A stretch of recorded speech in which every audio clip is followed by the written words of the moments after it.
수렵을 하면 가축을 키울 이유가 없죠. 사냥해서 신선한 걸 먹으면 되는데 가축이라는 건 농업혁명에서 필요한 하나의 문화의 형태예요. 여기는 남아메리카 같은 경우는요. 가축이 될 수 있는 대형 포유류가 한 종밖에 없었대요. 라마라고 낙타같이 생긴.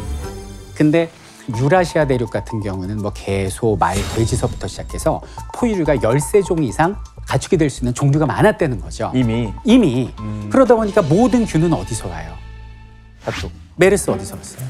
낙타. 조류 독감. 조류. 잘하네. 조류 독감은 조류에서 온 거. 그렇죠. 글쎄. 갑각류에서 오진 않아요. 아프리카 돼지열병. 돼지. 인정받았다. 그러니까 유럽 사람들도 처음에는 이런 균 때문에 고생했겠죠.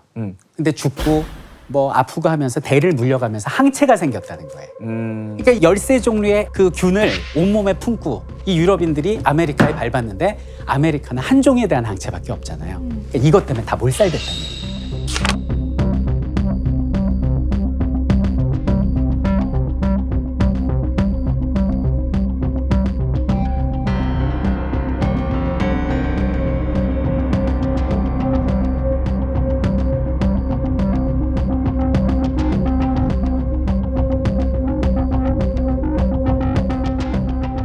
자, 그런데 여기서 되게 재밌는 얘기가 나와요. 이런 질문을 할 수 있죠. 아니, 그러면 아프리카하고 아메리카는 농사를 안 지었나요? 이 사람들도 농사를 지었으면 당연히 이게 발전하고 했을 거 아니에요. 농사 지었어요. 그런데 확산이 안 되지.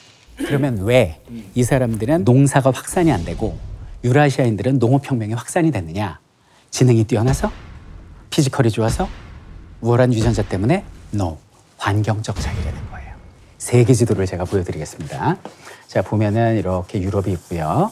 아프리카 대륙 이렇게 있고, 중동 있고, 인도 있고. 3D 프린터죠. 자, 이렇게 됐고. 자, 보시면 여기 있는 아프리카 있죠. 아프리칸 대륙이 이렇게 종으로 길어요. 여기는 미국도 대륙이 이렇게 종으로 길죠. 이러면 농업 확산이 안 된다는 거예요. 반대로 여기는 유라시아는 횡으로 길잖아요. 그래서 확산이 됐다는 얘기예요. 자, 무슨 얘기냐? 위도가 같잖아요. 위도가 같으면 기후, 식생, 토양이 일치를 해요. 여기서 짓는 농작물이 이렇게 이동하기가 용이하다는 겁니다.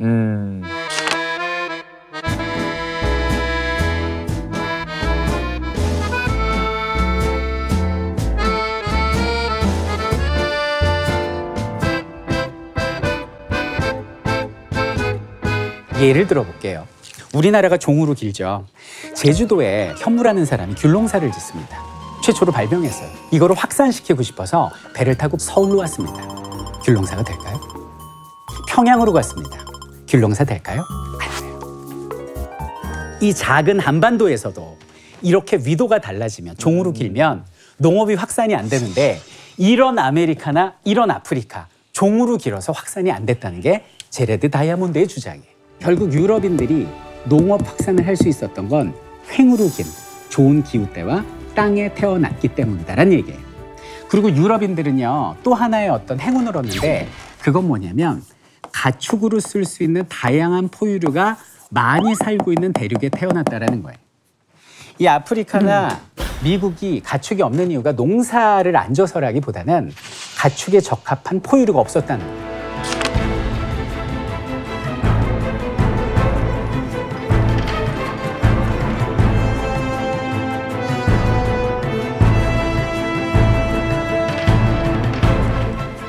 총균세가 지리나 이제 환경적 영향을 많이 받는다고 나와 있는데, 이 사람이 주장하고자 하는 바가 오랫동안 서양 사람들이 갖고 있던 어떤 막연한 우월감, 그거를 깨려고 하는 책이었기 때문에 그냥 어설프게 깨가지고는 아마 엄청난 공격을 당할 확률이 아주 컸을 거예요. 그래서 아마도 수많은 자료를 내서 네가 이래도 안 믿을래? 네가 이래도 안 믿을래? 아마 그런 자세로 하지 않았을까.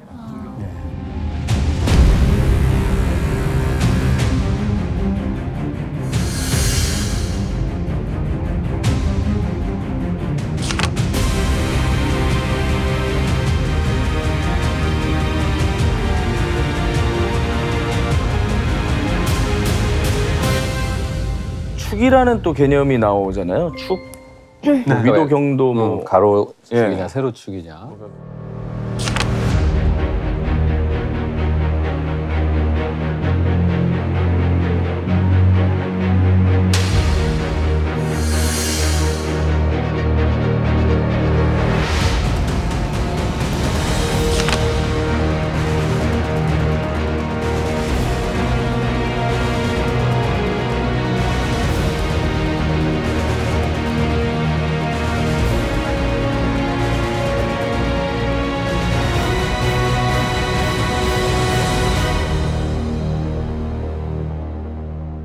근데 이게 문명 발달에 얼마나 큰 영향을 미쳤다고 볼 수 있을까요? 사실 저도 읽을 때 뭐 가로, 세로 그럴싸하다 했는데 그 속도를 막 이제 측정을 하잖아요. 자기만의 계량화 방식으로. 예를 들어가지고 어떤 발명품이나 농작물 이런 것들이 서남아시아에서 유럽, 이집트 이렇게 뭐 인더스강까지 이 서쪽에서 동쪽으로 갈 때에는 1년에 1.1km씩 전진했다. 그리고 필리핀에서 동쪽 폴리네시아로 갈 때는 그때는 심지어 1년에 5km 정도, 5.2km 정도 속도로 갔다. 근데 이제 아메리카 대륙에서 멕시코에서 미국 서남부로 이렇게 올라갈 때에는 그때는 속도가 굉장히 느리더라는 거예요. 연평균 0.8km다. 그러니까 이런 게 이제 보면서 저는 그 속도도 놀랐지만 이런 게 과학자의 방법 같고 그 일리가 있다 그런 생각이 그러니까 통상의 들더라고요. 의미가 있는. 네. 아니 그러니까 우리나라도 사실 뭐 지리적 요인으로만 보면 이렇게 열악한 조건에 사실은 뭐 OECD 국가 중에 경제력 11위까지 한다는 건 설명이 안 되는 거 아니에요? 지리 환경적 요인으로만 우리가 이렇게 됐다는 거는 그렇죠? 그거를 일반화시키려는 게 좀 문제인 것 같아요. 그렇죠. 예를 들면 일본이 환경 결정론에 따르면 여기 최악이에요. 고립이 돼 있잖아요. 그리고 이제 역사적으로 봐도 중국하고 멀어요. 그러니까 가장 어떻게 보면 발전이 늦단 말이죠. 그러니까 여긴 되게 안 좋은 환경이거든요. 근데 현실 속에는 굉장히 많은 변수가 있다는 거예요. 중국과 멀기 때문에 유일하게 몽골의 침입을 안 받은 거예요. 그런 또 장점이 있고 그리고 아까 명나라가 쇄국 정책했을 때 우리 조선까지 엮여가지고 고려시대엔 진짜 아라비아 상인들 많이 들어들었는데 그냥 거기서 단절하거든요. 그러니까 네덜란드하고 포르투갈 상인들이 갈 데가 없는 거죠. 그러니까 일본으로 간 거예요. 그래갖고 조총도 전해주고 더 발전한 신기술을 받아들였다는 거죠. 그러니까 이런 경우에서 볼 때는 어찌 보면 나쁜 환경으로 보이는 것이 이게 장점도 될 수 있고 이런 케이스도 있는 거고 또 환경 결정론에 따르면 고구려 백제 신라 중에 신라는 삼국통을 하면 안 돼요. 굉장히 불리한 게 태백산맥, 소백산맥으로 이렇게 가려져 있잖아요. 그러니까 문물 유입도 느리고 중국하고는 멀어요. 선진 문물을 받아야 되는데.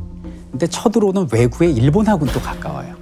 이거 최악이거든요. 근데 여기는 신라는 이 환경결정론이 설명할 수 없는 교육제도의 혁신 화랑도랄지 아니면 뛰어난 외교술로 그런 좋지 않은 환경을 극복한 대표적인 사례예요. 그래서 저는 총균세에서 다이아몬드 선생님이 말씀하시는 부분은 충분히 공감하는데 이걸 독자들이 모든 쪽에 일반화하려고 하면서 봐 여긴 안 맞잖아 여긴 안 맞잖아 이건 아니라는 거예요. 이건 이론일 뿐이고 다양한 변수는 분명히 많다라는 거죠.